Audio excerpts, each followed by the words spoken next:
Ever feel like money just slips through your fingers? You get paid and then you wonder where it's all gone before you make it to the next payday. Or you've juggled credit cards, paying one off with another, and then moving the money around to minimize interest, but never really making a dent in the balance. You know why? Because you're breaking the rules of money. And that's why I created this video, to show you the importance of developing your own money manifesto and sticking to it to grow and protect your money so that you can become abundant and financially free.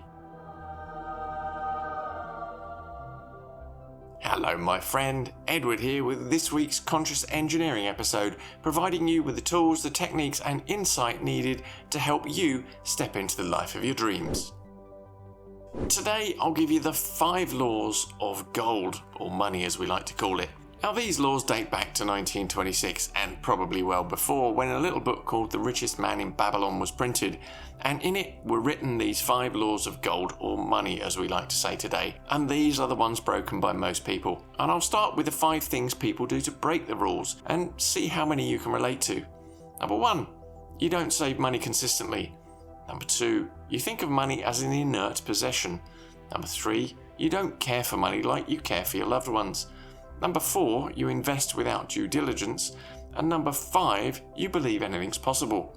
I'll explain this so it all starts to make sense, and you can then apply the 5 laws, or my money manifesto as I call it, to help you keep, grow and multiply your wealth. Yep, I've broken these rules many times in my life and never felt I was creating sustainable wealth. But with them, that changes. Now let's look at how we can counter these errors in thinking.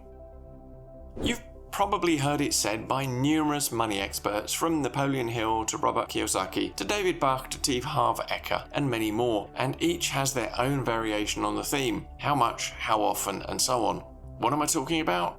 Saving. In The Richest Man in Babylon, and there's a link below to the book, it says, "Gold cometh gladly and in increasing quantity to any man who will put by not less than 1/10 of his earnings to create an estate for his future and that of his family." And the first rule is clear: save and retain at least 10% of your income to create a future prosperity. And the earlier you start, the better. You will benefit from the magic of compounding interest, and you could retire early, earning only a modest salary throughout your life. But it doesn't matter how old you are, just get started. Did you know, for example, that $400 is the average savings of an American adult? And I think we can all do better. Now, I put 10% of my income away into a financial freedom account, an FFA, and even if your income is irregular, when the money does come in, just put 10% or more away into your FFA and don't touch it, or you're breaking the next rule. But what if I don't earn enough to cover my bills? How do I save, I hear you ask? Well, I'll actually come onto that next week, as it's a whole subject in itself, including how to spend and manage the amounts you do keep, so you still get to have fun and not live an austere life. But today, I'm going to help you reset your mindset so you understand the laws of money that you're breaking, so you can create abundance instead of lack.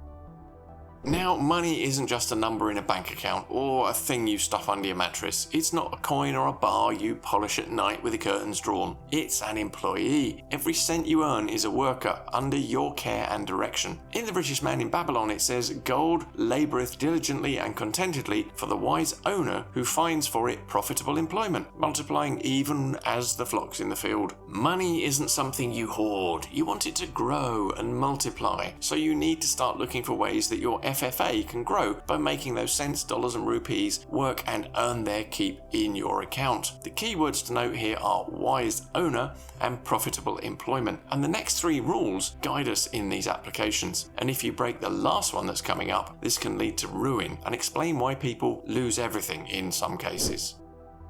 If you don't look after and nurture your money, much like you may care for a young growing plant, then it may be inclined to disappear or wither and die when you're not looking. As it says in The Richest Man in Babylon, "Gold clingeth to the protection of the cautious owner who invests it under the advice of men wise in its handling." And this is the first step on the road to financial freedom. In your early days, you won't know much about life, business or money. They don't really teach you much about it at school, college or university for that matter, and so you're left to figure it out as you go through life. And without proper guidance, you can keep falling for the same flawed thinking and never retain or generate wealth. Find people skilled at investing money, even if it's a smaller return, and I'll get onto the get-rich-quick schemes in a moment and work with them, learn from them, ask questions, and start making your money work for you, nurtured and not neglected.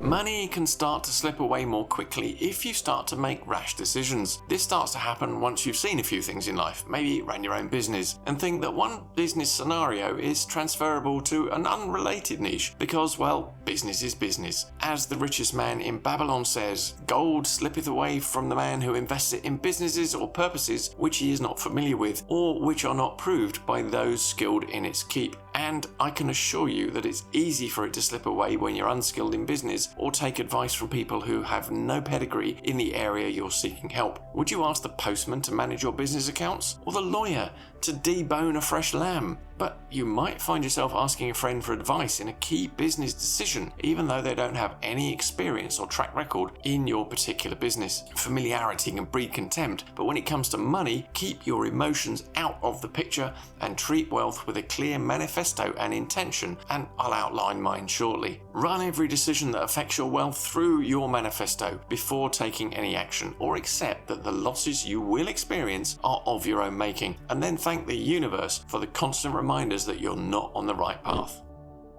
We hear the term overnight success so often that we assume that that's how it works. People somehow go from poor to wealthy overnight. In reality, the journey takes many years of diligence and discipline to get from the sacrifices at the start to the successes that you see today. As it says in The Richest Man in Babylon, gold flees the man who would force it to impossible earnings, or who followeth the alluring advice of tricksters and schemesters, or who trusts it to his own inexperience and romantic desires of investment. If you get into the get-rich-quick schemes, or get seduced by the temptation of high returns and amazing rewards by people who don't have a track record in the thing they are professing to offer you, then your money will almost certainly rapidly disappear. Sometimes these schemes are like the emperor's new clothes, and you may be seduced to follow the herd, but if you diligently apply the manifesto I'll outline next, then you can cut through the smoke and mirrors and reveal the truth behind the curtain before you send away your hard-earned money, never to see it again.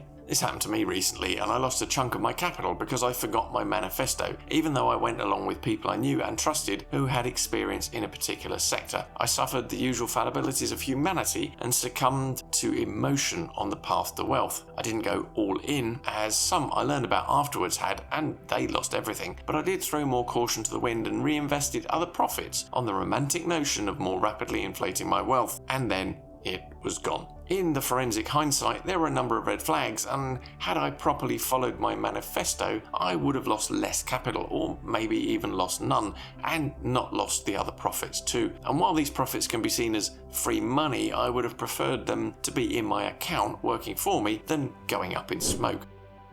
The universe presented a sign to me in the form of 2222 at a key moment during a stressful weekend, as things looked like they were going down the toilet, and I speak more about the signs of the universe in my video here. I looked it up and found that the angel number 2222 encourages you to take a balanced, harmonious and peaceful stance in all areas of your life, no matter what the circumstances. Trust that everything will turn out for the highest good of all in the long term. Do not put your energies into negativities such as fear or worry, but rather be aware that all is being worked out by spirit for the highest good of all involved. With positive affirmations, visualizations, and a firm belief in yourself, you will manifest the best of outcomes in all areas of your life. Maintain your connection to the angels and the universal energies, and listen to your intuition and angelic guidance, which is absolutely the best advice for anybody in any stressful situation, come to think of it. I made peace with my demons and wrote out my emotions in my stress box in my journal, and felt a lot better for it. It still hurt to lose, but it was easier to bounce back and then take aligned action instead of wallowing in self-pity and descending into anger and darkness. Now, I talk more about journaling in my first ever video here, and if you'd like me to go into more depth about maximizing the power of your journal, let me know in the comments. And of course, if you're finding this video about creating your own money manifesto